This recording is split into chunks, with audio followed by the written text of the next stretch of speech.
How's it going, Russell?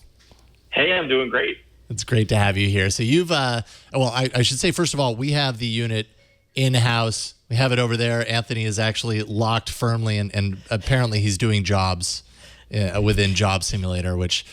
It's such a great game. Is it a great game? It seems kind of depressing that you would play a game where you do jobs, but maybe that's kind of the point, is like experiencing an alternate reality. So you've enjoyed this game. You've played it. It's such a great game. It does seem particularly mundane until you get in there and you realize that it's this weird, like, I kind of jokingly call it as like the first generation of the Matrix. Because you have, like, there are no humans. It's all robot people, and it's like they are building these environments to keep the last couple of humans alive busy. We should say that, like, you're fixing cars and stuff for robots. It's very silly. We should say, Russell, you're at Oculus at the conference right now. That's why you are locked in, not in your regular studio, right? That's right. Yeah, I'm in a hotel just outside of Oculus Connect 3. Awesome. Excellent. Thanks so much for coming on and taking time to do this. So what do you think about the PlayStation VR? Does it stack up to kind of some of the other competitors in the space? Obviously, they all have like their pros and their cons. What do you think is a big key selling point for the PSVR? The single biggest selling point to the PlayStation VR is its price point. It comes in at significantly less expensive than the Oculus Rift and HTC Vive for two reasons. One, the headset itself is particularly inexpensive just as a thing that you would buy separately. But it plugs into the PlayStation 4, any version of the PlayStation 4, which a lot of people already own. So there's not an expensive computer that needs to be purchased in order to have this, up and running. So you end up spending, $600 to get up and running instead of what is frequently $700 or $800, just for the headset, and then $1,000 for a PC to power it. In the case of the competition, the other thing that it does really just truly exceptionally well is how comfortable it fits on your head. Sony put a ton of engineering smarts into this very special design. The way that it fits around the head, this kind of halo that anchors in place. It is just infinitely more comfortable than the straps that you're used to from Oculus Rift and HTC Vive, and even what you see with some Google Cardboard and Gear VR headsets. What do you think about the controllers? I've heard some people say that kind of the controller aspect, like it's nice to have the controllers, but the controller's somewhat older technology that's kind of working here. I don't know. Did you find any fault with those? So this is using PlayStation Move controllers, and they're the same PlayStation Move controllers that have been around for a little while now. And the big benefit here is that they are, controllers that you may already own, but they are kind of limited. It takes a camera in front of you to pick up these light orbs that are coming, and with that means that you can't, move in a 360-degree sphere, because if those lights aren't detected by the camera, then the controllers don't work. And so there ends up being, everything is very much right in front of you. So it's not quite as flexible as the Oculus Touch controllers or HTC's Vive controllers. So you really have to just be facing that camera all the time, right? I mean, if you're holding the controllers and you want them to be picked up, you couldn't turn around and face away from the camera. That there would totally be lost connection, right? There would be some problems there, but just with the controllers. The headset is actually designed with light points in the back so that when you turn around, the headset is still detected by the camera that's over by the television. Right. Okay. What are some of the best games that you and your friends at VRHeads, the staff of VRHeads, you've all enjoyed on the system? What are your favorites?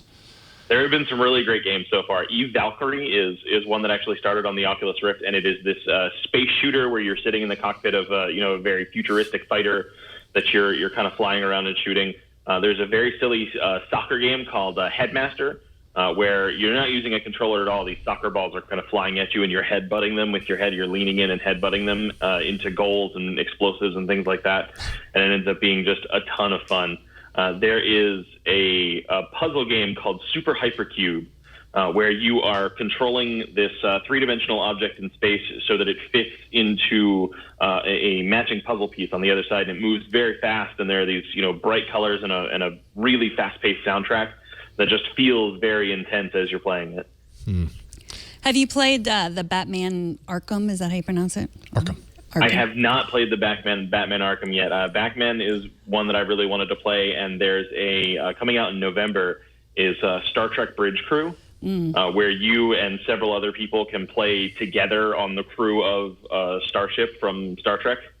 for completing missions and things like that. And both of those look really, really good. Well, I played the Batman game earlier today. It was my first time with the PlayStation VR, and it was amazing. Oh yeah, it was. And I wouldn't say that you were necessarily like super. I know, like bullish I on don't. VR. I don't dislike VR, but Right. I was really afraid. Like looking over, you're on top of a tower and you're looking over. It's super scary. Like your parents get killed right in front of you, Oh. and you're putting on the bat suit, and it was.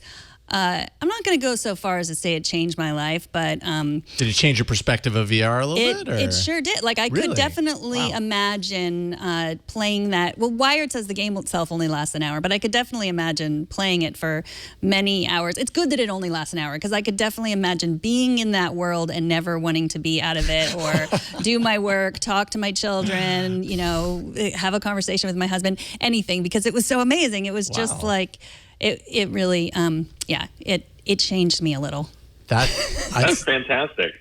I'd say that's a pretty bold statement considering we've talked about VR plenty of times, and I definitely I get really excited about VR for whatever reason. So I enjoy hearing you get excited about it too. I'm not a gamer, so it was just more of like an experience that I was immersed in, Right. And it was scary and fun, like a roller coaster ride a little bit. Yeah, right. One game that I've been very curious about was Battlezone. Did you get a chance to play that? How was that one? Yeah. I played some Battlezone. It's really cool. It's a tank shooter where you're sitting in this tank. And as you move your head, the barrel of the giant gun on the front of the tank moves around, and it's got kind of a multiplayer component to it, where you're going around in this field, in a couple of different environments, and you're shooting the other things that are coming towards you, and it's really fascinating because it feels like kind of a retro arcade game. As you're playing it, like the art style is very kind of dialed back. It's not focused on being very realistic or anything like that, but it's still really kind of intense feeling and really, just incredible as you're moving around. Okay, so the price and what that's going to mean for VR, especially, it's a couple months before the holidays. Like people are starting to think about like what's going to be their big purchase for their family, for their kids.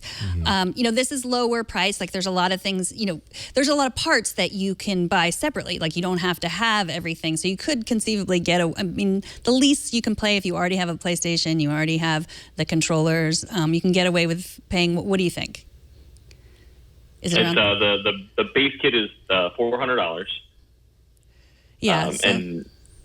And so you can get, but that's assuming that you kind of already have everything that you want to connect it to. I think most people are going to end up spending closer to $600 because I don't think that the PlayStation Move controllers did very well, and that's an accessory that you're going to want to buy as well.